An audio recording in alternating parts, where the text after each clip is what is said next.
Testing, testing. Is the needle even moving? It looks like it's frozen in place, just like everything else. If you are out there, if you are huddled around a battery-powered lantern or a dying ember, you are listening to Rusty. It is day 21. 3 weeks since the sky turned into a falling sheet of lead and the mercury retreated so far down the glass it might as well have fallen off the map. 3 weeks of the whiteout.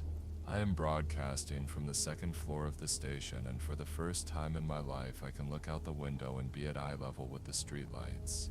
They aren't glowing, of course. They haven't glowed in 10 days. They are just black iron stalks poking out of a desert of pure blinding white. It is a surreal sight, seeing the world you knew buried under 20 feet of powder. The snow has reached the second-story windows now. It's pressing against the glass, a heavy cold weight that groans when the wind shifts. It's not like the snow we remember. It's not fluffy or light, it's packed tight like frozen concrete, sealing us into our homes, our offices, our tombs. I spent most of this morning with a hatchet. It is a strange thing what a man will do when the cold starts to bite into his bones. I'm sitting here in the booth, wearing 3 coats and a pair of wool blankets, and the only reason I can move my fingers is because I've got a small, controlled fire going in a metal trash can in the corner. I'm burning the station manager's desk. It was a beautiful piece of mahogany, heavy and polished to a mirror shine. He used to be so proud of it. He'd tell me, "Rusty, that desk cost more than your car." Well, sir, if you're out there somewhere, I can tell you that your desk is currently keeping the air in this booth at a balmy 40 degrees. And for that it is worth more than any car ever built. There is a specific smell when you burn high-end furniture. It's not like a campfire. It's acrid and sweet at the same time, the smell of wood stained in lacquer and old glue. It's the smell of a civilized world going up in smoke. Yesterday I burned the archives, 10 years of local news records, high school sports scores, and town council minutes. They didn't burn for long, but they gave off a decent heat for a few minutes. History doesn't provide much warmth, as it turns out. The city is gone. Not destroyed, not leveled by bombs or fire, but simply erased. I look out the window and I can't see the roads, I can't see the cars, I can't see the fences or the hydrants. It's just a rolling landscape of white dunes, punctuated by the tops of trees that look like pathetic bushes and the chimneys of houses that are slowly being swallowed whole. It's a whiteout city. A ghost of a place. I haven't seen another human being in 4 days. The last one was a guy across the way trying to shovel a path from a second-story balcony to his neighbor's roof. He looked like a tiny, desperate ant crawling across a wedding cake. I watched him for an hour until the wind picked up and the snow became a solid wall again. When it cleared, he was gone. I don't know if he went inside or if the drifts just claimed him. Everything is so quiet. That is the part they don't tell you about the apocalypse. They tell you it'll be loud, full of screaming and sirens. But this is silent. The snow mutes everything. It swallows sound. It's like living inside a ball of cotton. I tried to get some news on the shortwave earlier. I scanned the bands for 3 hours, listening to the static, hoping for a voice from the south. I wanted to hear that Florida was still green. I wanted to hear that the sun was still shining in Mexico, but there was nothing. Just the hiss of the atmosphere and the occasional ghost of a signal that sounded like someone crying or laughing. I couldn't tell which.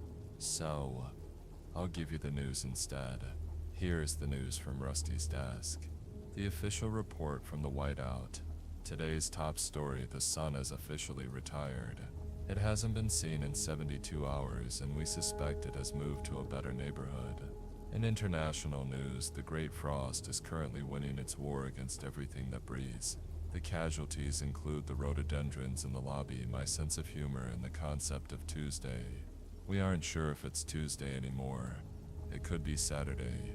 It could be next year. Does it matter? The schedule is determined by the fire now.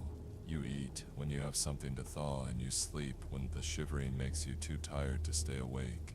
I find myself thinking about strange things. I think about the taste of a peach. I think about the way the asphalt smells after a summer rain. I think about the sound of a lawnmower on a Sunday morning. Those sounds used to be annoying, didn't they? The hum of the neighbor's mower, the leaf blowers, the traffic. Now I would give my left arm to hear a single internal combustion engine. I'd give anything for a car to drive by and splash some slush, but there is no slush. It is too cold for slush. The water doesn't melt. It just changes from solid to vapor. I saw a bird yesterday, a small sparrow. It was frozen mid-flight, or maybe it just fell out of the sky. It was stuck in the crust of the snow, its wings spread out, looking like a little brown fossil. It didn't look sad.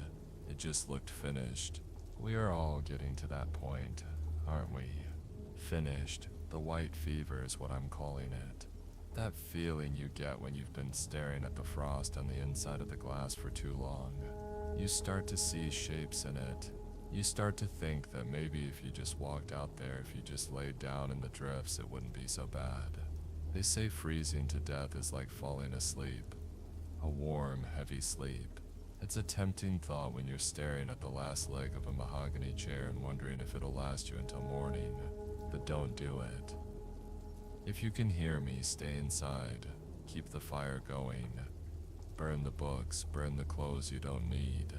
Burn the walls if you have to. Just don't let the white take you yet. I remember the first week.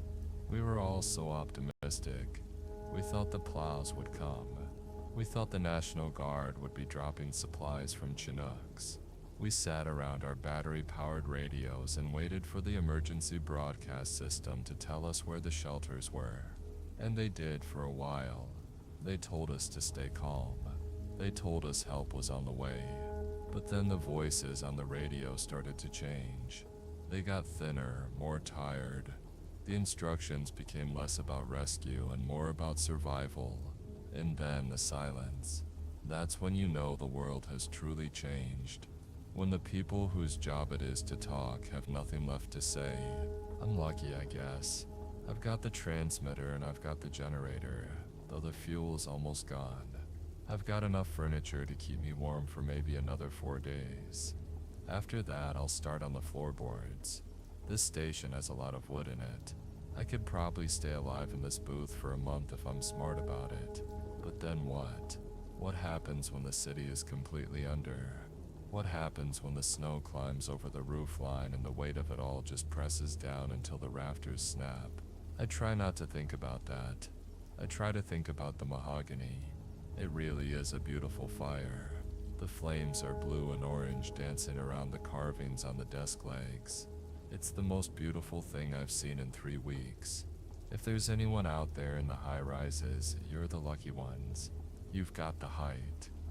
You can look down on us buried folks, but I bet it's lonely up there, isn't it? Watching the world disappear inch by inch. Do you see the smoke from my little fire? I hope so. I hope it's a signal to someone. A little black smudge against the endless white. A reminder that Rusty is still here. Still talking, still burning the office furniture to tell you that you aren't alone. Even if I'm just talking to the frost. Even if the only thing listening to this broadcast is the wind and the ice. The wind is picking up again. I can hear it whistling through the antenna towers. It's a lonely sound. It sounds like the earth is mourning itself. Or maybe it's just the sound of the air being squeezed out of the world. I'm going to sign off for a bit. I need to save the fuel and I need to break down the rest of this chair. My hands are getting stiff again. If you've got a chair, break it. If you've got a book, read the last page and then toss it in the flames. Keep the light going. We are the last sparks in a very cold, very dark room. This is Rusty, broadcasting from the Whiteout City 3 weeks into the end of the world. I'll be here tomorrow, or whatever we're calling tomorrow. Sleep warm if you can. Keep the frost off your heart. Good night, or whatever it is out there. Stay alive. Just stay alive.